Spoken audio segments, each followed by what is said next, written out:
Welcome to Cyber Safety Lesson 1. Today we're taking a look at cybercrime and how it fits into the modern criminal justice system. Cybercrime isn't just something that happens behind a computer screen. It affects individuals, businesses, and government agencies every single day. Throughout this lesson, we'll explore what cybercrime actually is, the different forms it can take, and why it has become such a major challenge for law enforcement. We'll also look at some real-world examples to understand the consequences these crimes carry. By the end of this lesson, you'll have a clearer picture of the risks we all face and the systems in place designed to protect us. So let's get started by building a strong foundation for understanding cybercrime. In this lesson, we'll walk through several core objectives designed to give you a solid understanding of cybercrime. First, we'll define what cybercrime means in today's digital world. Then, we'll identify the various types of cybercrimes that criminals use to exploit technology. We'll also explore the impacts these crimes have, not just on individual victims, but on businesses, society, and even national security. Next, we'll examine how cybercrime differs from traditional forms of crime, especially considering its global and borderless nature. Finally, we'll analyze real-world case examples to see how these crimes play out and what legal consequences offenders face. By laying out these objectives up front, you'll have a clear roadmap of where we're headed and what you should be able to take away from the lesson. Before we jump in, take a moment to think about your own familiarity with cybercrime. How much do you already know about the types of cyber attacks that are out there? And what about the devices we use every day? Our phones, computers, and even our smart home devices? Cybercrime often targets the technologies that we've grown comfortable relying on. So understanding your starting point helps shape how you'll connect with this material. As you move through the lesson, try to compare what you think you know with what you learn. Cybercrime evolves quickly, and even people who feel tech-savvy are often surprised by how sophisticated these attacks have become. With that mindset, let's begin building a deeper understanding of what cybercrime really looks like. So, what exactly do we mean when we talk about cybercrime? At its core, cybercrime refers to any criminal activity that uses or targets computer systems, digital devices, or network technologies. It's a broad term that covers everything from data breaches and hacking to identity theft, fraud, the distribution of malware, and even cyberstalking. Unlike traditional crimes, cybercrime doesn't always require physical presence. A criminal can operate from anywhere in the world and still cause major damage. As technology becomes more integrated into our lives, the opportunities for cybercriminals continue to grow. Understanding the range of activities that fall under cybercrime is the first step in recognizing how these threats impact individuals, organizations, and society as a whole. Approaching an investigation utilizing traditional methods mean officers have more tangible variables, such as physical crime scenes, a home, business, or stretch of highway, and tangible evidence like documented records, weapons, fingerprints. Only local jurisdictional efforts are required to handle the case from start to finish, meaning from the reporting to prosecution phases. Cybercrime poses a different set of challenges in that crime scenes turn virtual, which means they expand not only among physical locations, as data storage may lead from one town to another, but also state to state or even internationally. Due to expanding geographical components, jurisdictional lines are associated to the distances in which the data being stored is needed. Evidence turns from tangible objects that can easily be placed into plastic evidence bags into digital footprints that require specialized forensic analysis and imaging. Cybercriminals don't limit their attacks to just one group. Almost anyone or anything connected to a digital system can be a target. Businesses are often targeted because they store valuable information, such as customer data, financial records, and intellectual property. These assets can be stolen, sold, or used to conduct even bigger attacks.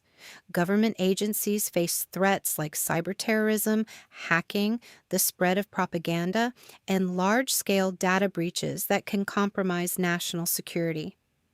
Individuals are also heavily affected, experiencing identity theft, credit card fraud, cyberstalking, and online scams. And even property systems, including digital infrastructure, can be attacked through methods like DDoS attacks, viruses, and unauthorized access. The key takeaway is that cybercrime impacts everyone, and understanding these targets helps us recognize just how widespread the threat really is.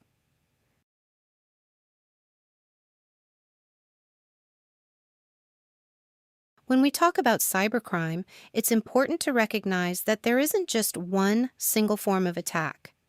There are many different types, and each one poses a unique threat to digital systems. This slide gives us an overview of some of the most common categories. Malware. Malware, short for malicious software, is one of the most well-known types of cyber threats. It's designed to steal data, damage systems, or disrupt operations. You may have heard of different kinds of malware, such as viruses, worms, spyware, and ransomware. Each type works a little differently, but the goal is the same: to infiltrate a device or network without permission. Malware can arrive through infected email attachments, compromised websites, USB drives, or even legitimate-looking downloads. Phishing. Phishing attacks usually appear as emails or text messages that look like they're coming from trusted, legitimate sources, such as banks, delivery companies, or even coworkers. The message often urges the recipient to click a link, download a file, or provide personal information. Recognizing suspicious communication is a key skill in preventing cybercrime. Ransomware. Ransomware is one of the most disruptive forms of cybercrime today. It's a type of malware that encrypts, or locks, the victim's data, making it completely inaccessible. The attacker then demands a ransom payment in exchange for the decryption key. DDoS attacks and data breaches. Two additional threats worth understanding are DDoS attacks and data breaches. A DDoS attack, or distributed denial of service attack, floods a network or website with so much traffic that it slows down dramatically or shuts off entirely. Cybercrime isn't limited to hacking or stealing money. It includes a wide range of offenses that exploit technology in different ways. Hacking and phishing. Illegal acts. Hacking involves gaining unauthorized access to data, networks, or systems. This can be done for financial gain, sabotage, or simply to steal sensitive information. Phishing involves using fake messages to trick individuals into revealing personal details. Criminals rely on deception and technical skill to gain access to accounts, files, or private records. These activities can lead to identity theft, financial fraud, and data breaches. Recognizing the warning signs of both hacking attempts and phishing messages is crucial in preventing these crimes before they escalate. Identity theft. Identity theft is one of the most damaging and personal forms of cybercrime. In these cases, criminals obtain someone's personally identifying information, like social security numbers, bank details, or login credentials, and use that information to commit fraud. This could mean opening credit accounts, making unauthorized purchases, or even applying for loans in someone else's name. The difficulty with identity theft is that victims often don't realize what's happening until significant damage has already been done. Repairing the impacts can take months or years, and the emotional stress can be overwhelming. This is why protecting personal data and being cautious online are essential habits in today's digital world. Online scams and cyberbullying. Sometimes cybercrime comes in the form of manipulation or harassment. Online scams use deception to trick people into giving away money or sensitive information. These scams take many forms, from fake investment opportunities and fraudulent tech support to romance scams and phony prize notifications. On the other hand, cyberbullying involves harassment or intimidation, such as threats, repeated unwelcome messages, spreading harmful rumors, or sharing embarrassing content. Both scams and cyberbullying highlight how technology can be misused to harm individuals emotionally, socially, and financially. Financial fraud. Financial fraud ties closely to both identity theft and online scams. In these cases, criminals gain access to someone's financial information, like bank accounts, credit card numbers, or digital payment accounts, and use that data to conduct fraudulent transactions.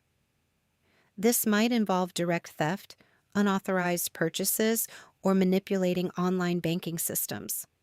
For businesses, financial fraud can mean huge monetary losses and compromise customer trust.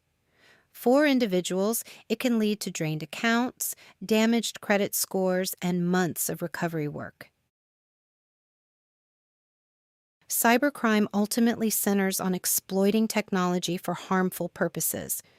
Whether the target is an individual, a business, or a government agency, the goal is usually to steal information, disrupt operations, or cause some form of damage. These attacks can compromise confidential data, interrupt essential services, or erode trust in digital systems. One of the unique challenges with cybercrime is that it doesn't respect geographic boundaries. Criminals can operate from anywhere in the world, making investigations more complex for law enforcement. Agencies must determine who has jurisdiction, which organization should take the lead, and how to gather valid digital evidence. Understanding these challenges helps us see why cybercrime is so difficult to combat and why prevention is just as important as response. Individuals are affected in more ways than many people realize. It's not just about stolen money or hacked accounts. The impacts can be emotional, social, physical, and long-lasting. A person might become a victim directly, meaning the criminal specifically targeted them, or they might be affected passively, such as when their personal information is exposed during a large data breach. Either way, the consequences can be significant. Victims may experience stress, financial setbacks, damaged relationships, or a sense of vulnerability that stays with them long after the incident. This slide reminds us that cybercrime is not an abstract concept. It has real and personal effects that ripple through people's lives.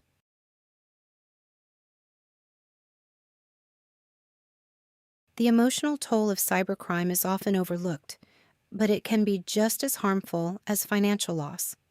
Victims commonly experience stress, fear, and anxiety, especially if they worry that someone might still be watching or accessing their information. This kind of fear can lead to hypervigilance, where individuals constantly monitor their financial accounts or online presence. On top of that, many victims feel shame or embarrassment, particularly when the crime involves sensitive information. These emotions can escalate into mental health challenges such as depression or PTSD-like symptoms. Cybercrime may happen in the digital world, but its psychological effects are very real and can take a long time to heal.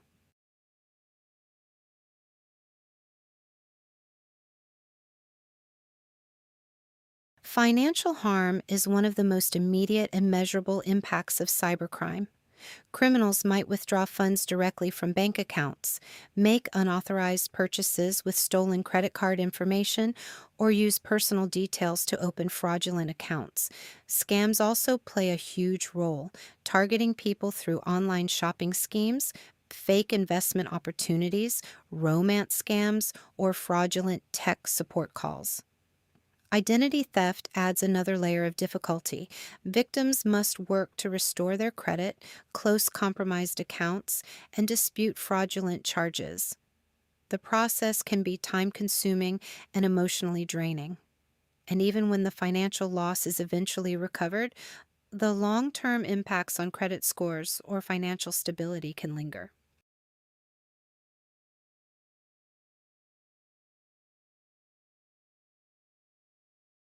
Cybercrime doesn't just affect individuals financially or emotionally, it also impacts relationships, reputations, and career opportunities.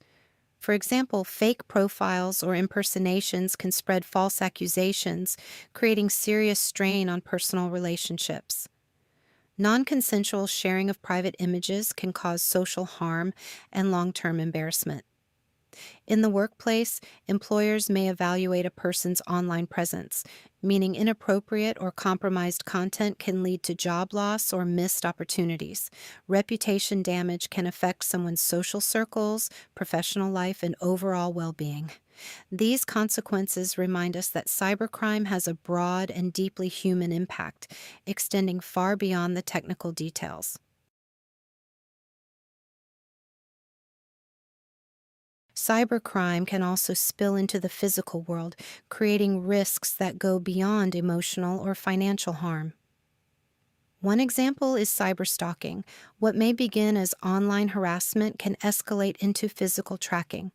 With access to personal information, such as a victim's location, workplace, or daily routine, offenders can turn a digital threat into a real world danger. This connection between online and offline behavior is what makes cyberstalking so serious.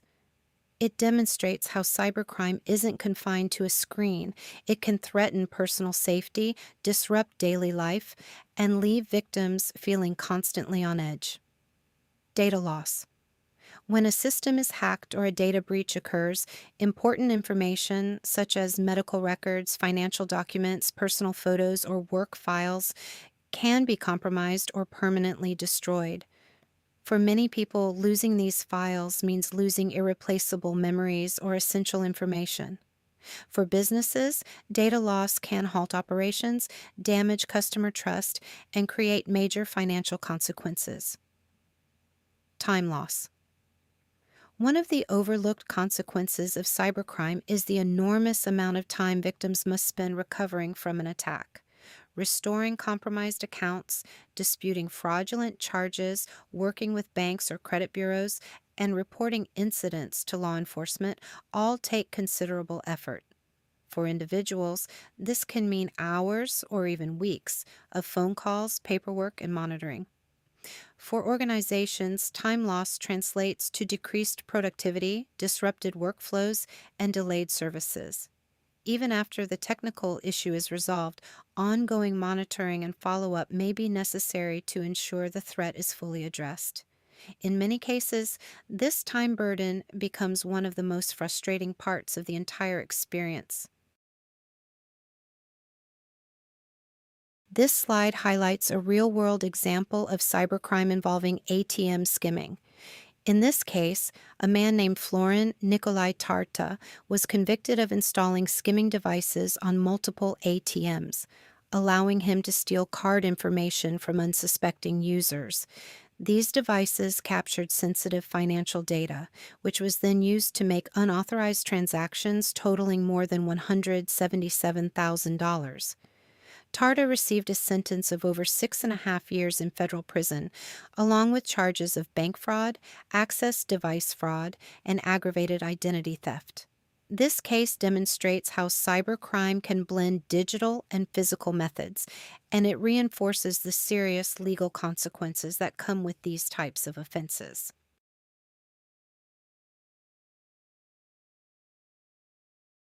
Cybercrime presents major challenges for businesses of all sizes. When a company is targeted, the impacts can be immediate and long-lasting.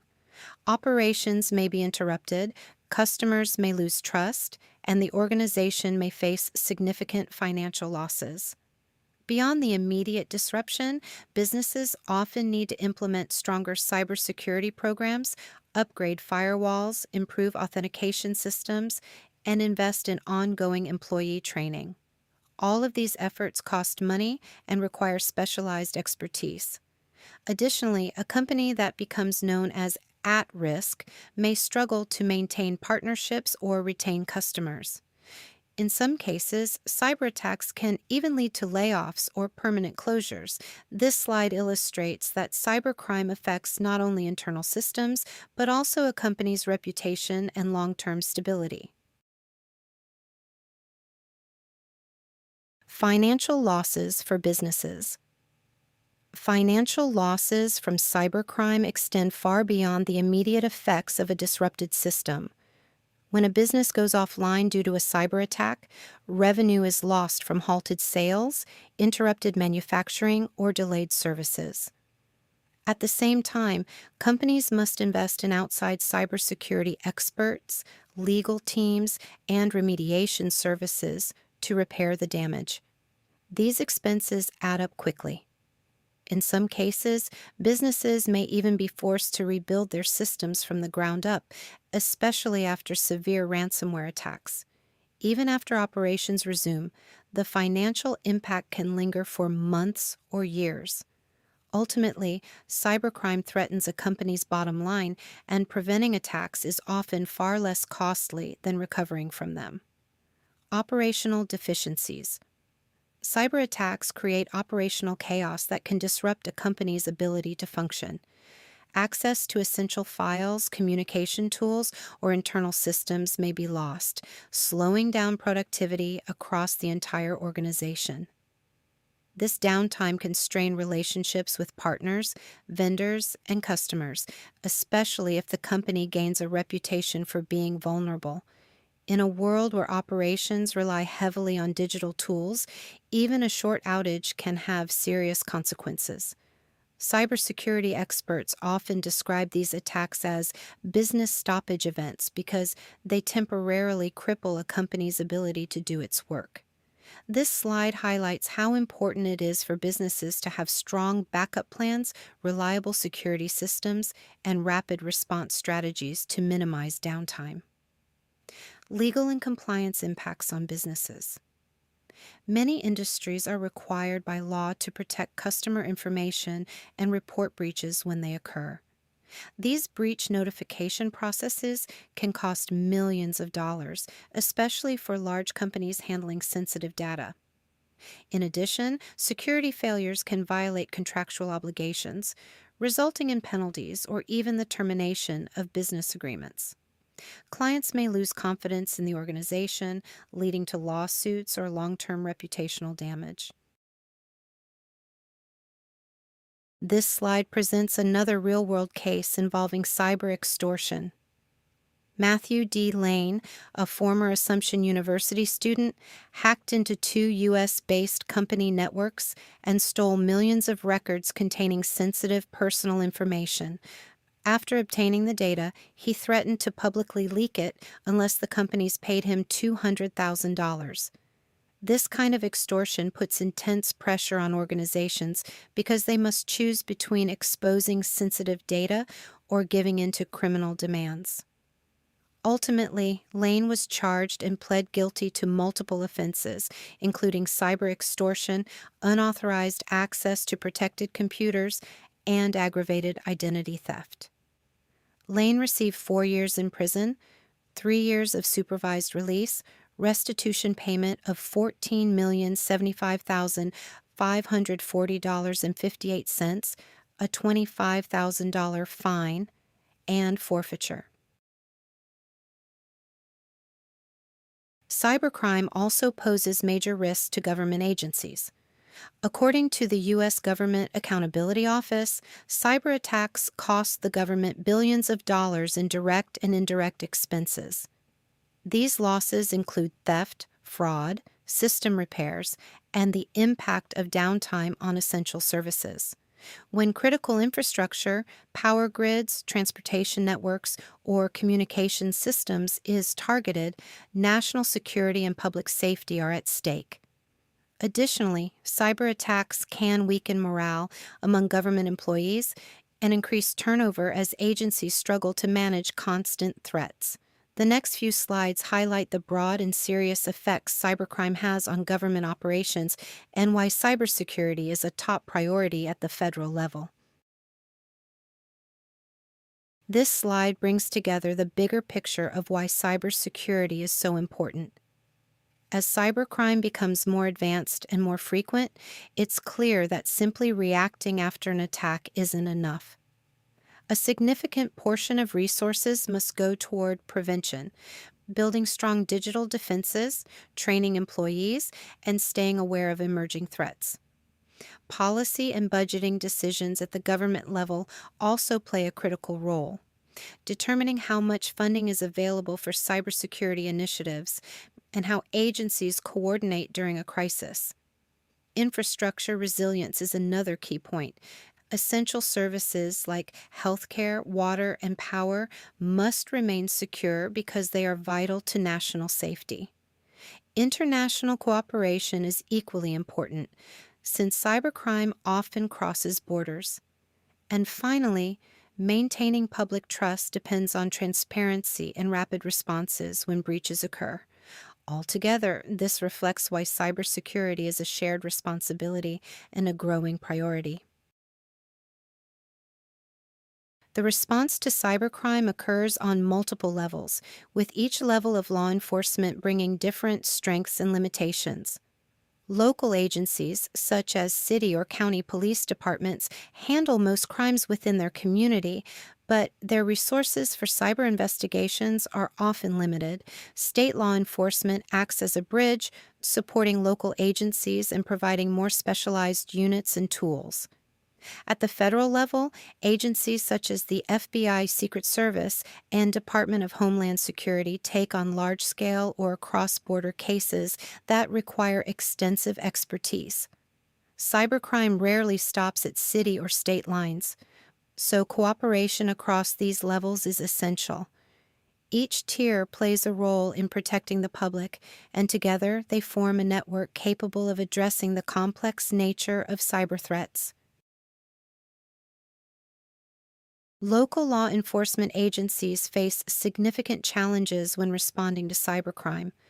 Most traditional crimes they handle occur within their jurisdiction, so their tools and training are designed for local investigations.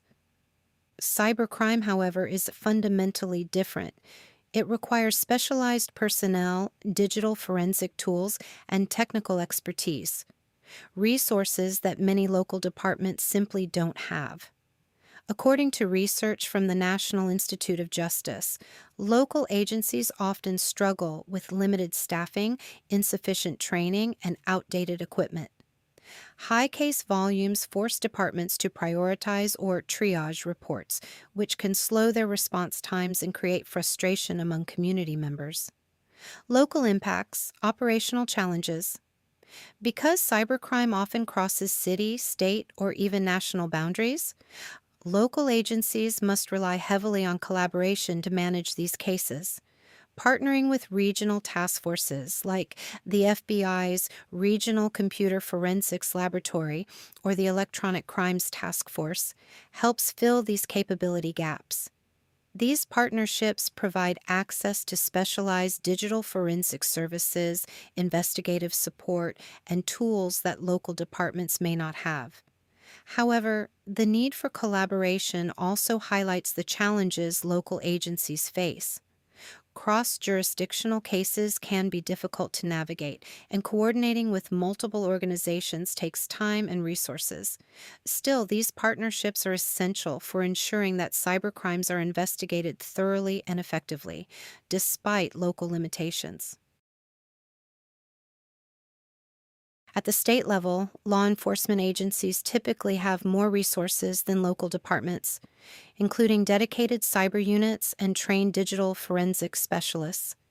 These agencies can handle more complex investigations and often serve as a support system for smaller jurisdictions. However, state agencies also face challenges. One major issue is retaining skilled cybersecurity personnel. Private sector jobs often offer higher salaries and more competitive benefits, making it hard for state agencies to keep experienced investigators. Additionally, even well equipped state agencies must collaborate with federal partners when cases involve broader networks or significant national threats. State response to cybercrime. Many states have specialized cyber units that handle digital forensics, large scale data breaches, and more technical investigations. These units often serve as a bridge, supporting local agencies while also coordinating with federal partners when cases extend beyond state borders. Even with these advantages, state level response still has its challenges. Cybercrime evolves quickly, and staying ahead requires continuous training, updated equipment, and strong communication channels with agencies at every level. At the federal level, agencies like the FBI, Secret Service, and Department of Homeland Security are equipped to handle the most sophisticated cyber threats. These organizations have advanced technology, specialized personnel, and the authority to investigate crimes that cross state or national borders. Federal agencies lead investigations involving ransomware rings, international fraud networks, and cyber espionage cases, crimes that require extensive coordination and intelligence. They also provide training for state and local agencies through programs like the National Computer Forensics Institute, helping to build nationwide capacity. This only underscores how federal agencies serve as the backbone of the U.S. cybercrime response, especially when threats reach a level that smaller agencies cannot manage. Federal law enforcement impacts operational challenges. Despite their capabilities, federal agencies face challenges of their own. One significant issue is personnel rotation. Agents are often reassigned, which can make it difficult to retain deeply specialized cyber experts. Cyber investigations require technical knowledge that takes years to build, so frequent rotation can create gaps in expertise. Additionally, the Government Accountability Office reports that federal agencies lack a centralized repository for cyber threat data, which limits their ability to conduct comprehensive threat assessments. Without a unified system for sharing information, investigations can become more complex and time-consuming. This further highlights the reality that even at the federal level, cybercrime response requires constant improvement, innovation, and coordination. This case highlights a major cyber espionage threat identified by U.S. intelligence agencies. According to a joint advisory, a Chinese government-backed hacking group, referred to as Salt Typhoon, successfully infiltrated U.S. telecommunication systems and other critical sectors. These hackers allegedly gained access to sensitive data, including call records and internal communications. This type of attack goes beyond financial theft or individual fraud. It represents a direct threat to national security and infrastructure. It shows how foreign-backed groups target both private sector systems and government networks to gather intelligence or disrupt operations. This example emphasizes the scale and sophistication of global cyber threats and why international cybersecurity cooperation is essential. As we wrap up this lesson, it's important to reflect on what we've covered. Cybercrime affects every level of society, from individual victims who experience emotional, financial, or physical harm, to businesses and government agencies facing operational disruptions and massive financial losses. The complexity of cyber threats requires strong defenses, ongoing training, and coordinated efforts among local, state, federal, and even international partners. Cybersecurity isn't just a technical issue, it's a matter of public trust, national security, and community safety. Understanding these challenges helps us all become more aware, better prepared, and more resilient in a constantly evolving digital world. By recognizing the scope of cybercrime, we can take meaningful steps to protect ourselves and support a safer online environment.